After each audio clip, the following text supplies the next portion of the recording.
मौर्योत्तरकालीन सामाजिक अवस्था। मौर्योत्तर काल में विभिन्न विदेशी जातियां भारत में बस गई।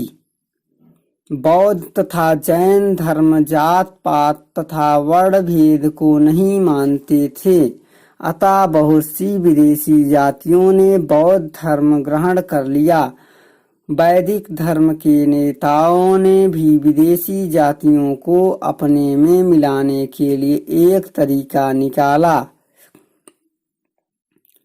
उन्होंने कहा कि यमन, शक, कुषाण, पहलव, कंबोज, पौंड्रिक आदि जातियां मूलतः क्षत्रिय थी, परंतु ब्राह्मणों से संपर्क में न रहने से वे म्लेच्छ बन गई। अब जब उन्हें ब्राह्मणों का संपर्क मिल गया और उन्होंने वैदिक धर्म अपना लिया तो वे फिर क्षत्रिय वर्ग में शामिल हो गए।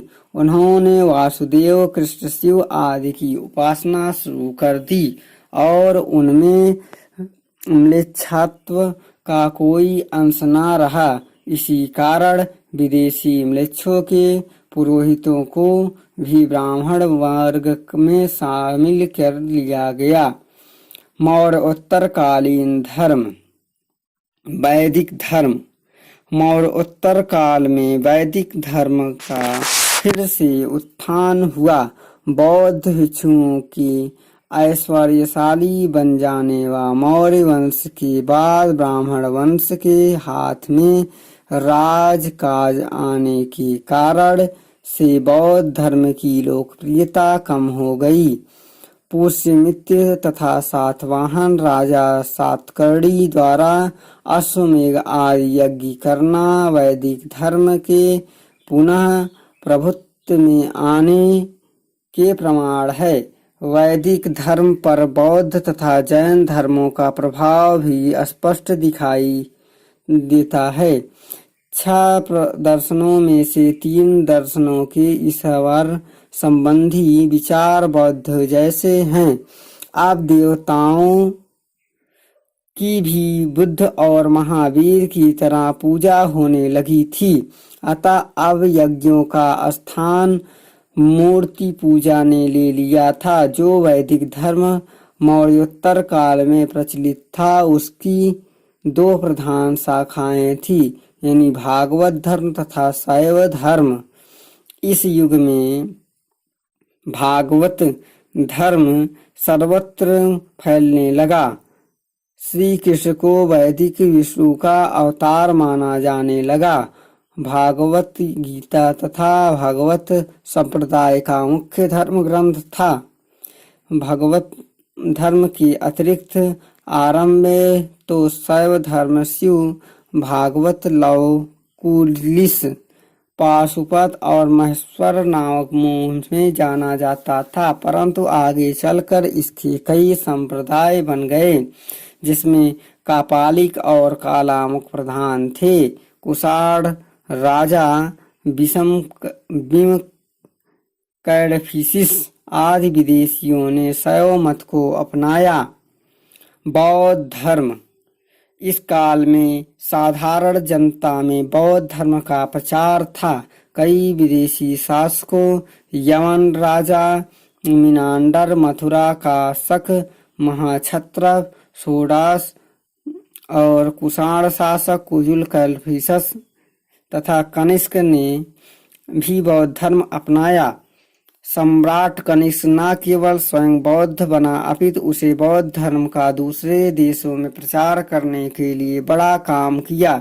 कनिष्क के समय तक आते आते बौद्ध धर्म 18 शाखाएं बन गई। जैन धर्म। इस काल में प्रथम शताब्दी के आसपास जैन धर्म में विभाजन हुआ। रूढ़िवाद जैन दिगंबर और उदारवादी जैन श्वेतांबर कहलाए।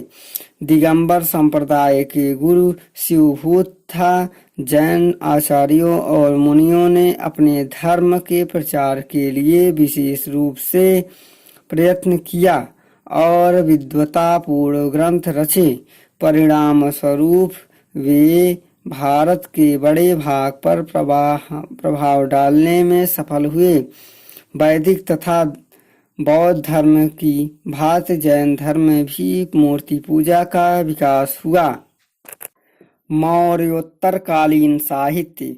मौर्योत्तर काल में बौद्ध और जैन साहित्य में तथा धार्मिक या वैदिक धर्म से संबंधित अनेक पुस्तकें लिखी गई।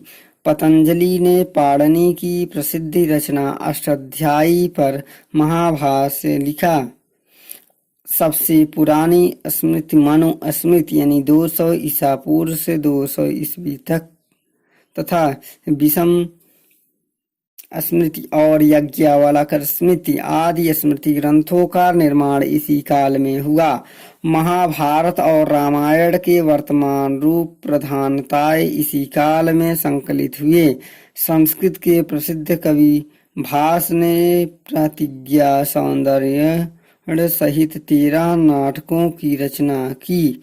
आचार्य अश्वघोष ने बुद्धचरित नाम का महाकाव्य और अनेक नाटक लिखे। शूद्रक कवि ने मृच्छकटिका नामक नाटक लिखा। भरत मुनि ने नाट्य शास्त्र और वत्स्यायन ने कामसूत्र की रचना की।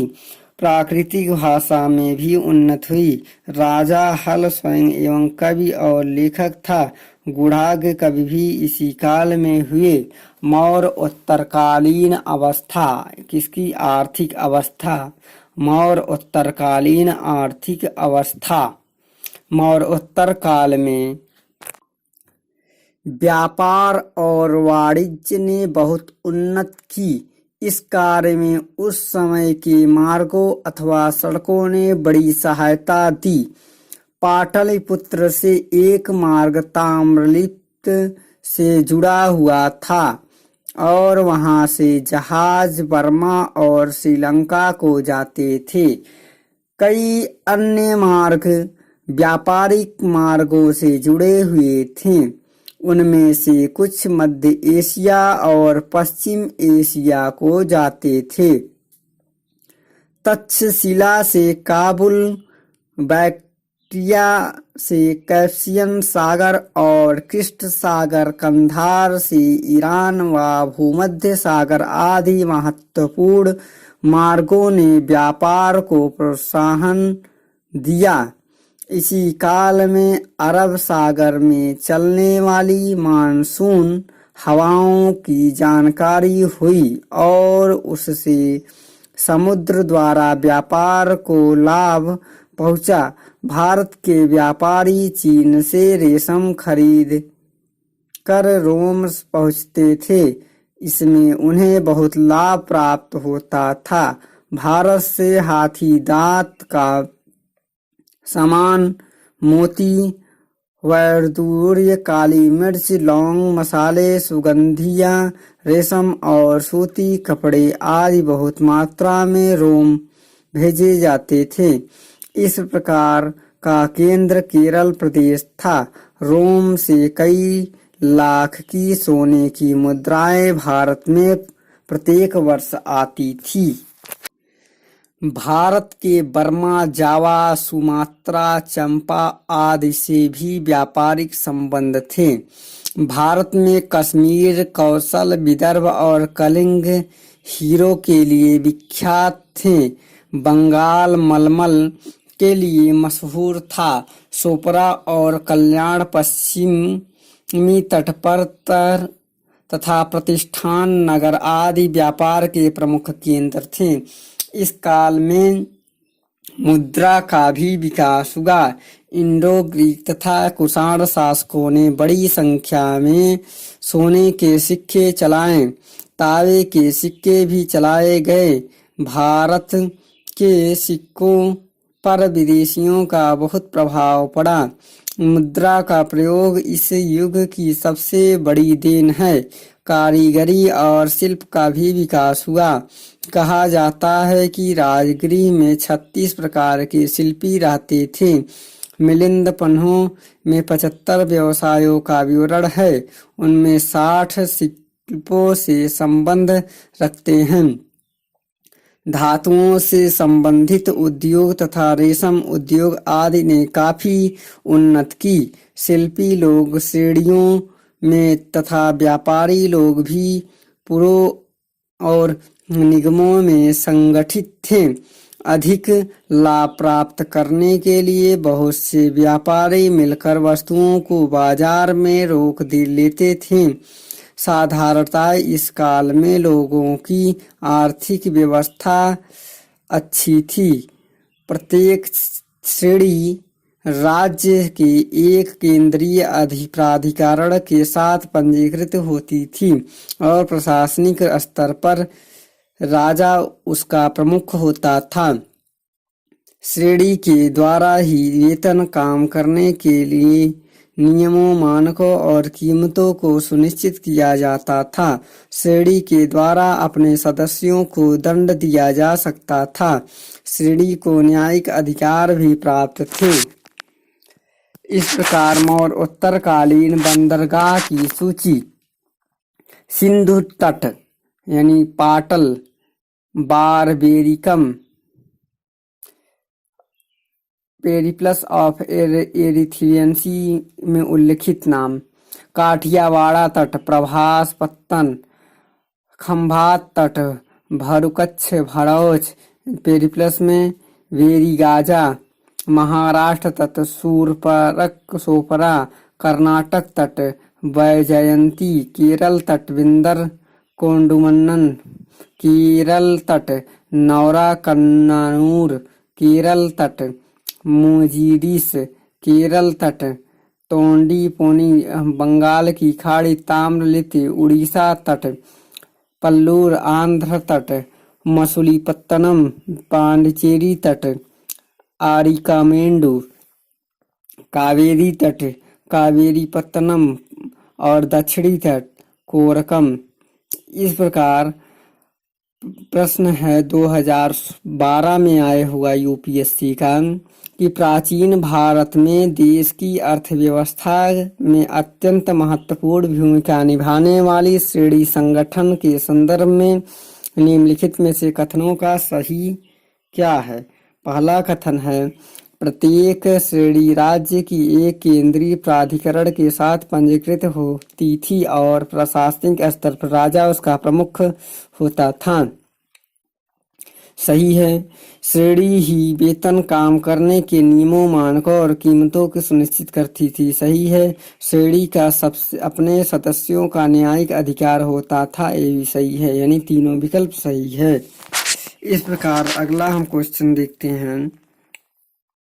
लेख युक्त तथा रूपचित्रक सिक्के सर्वप्रथम भारत में जारी किए।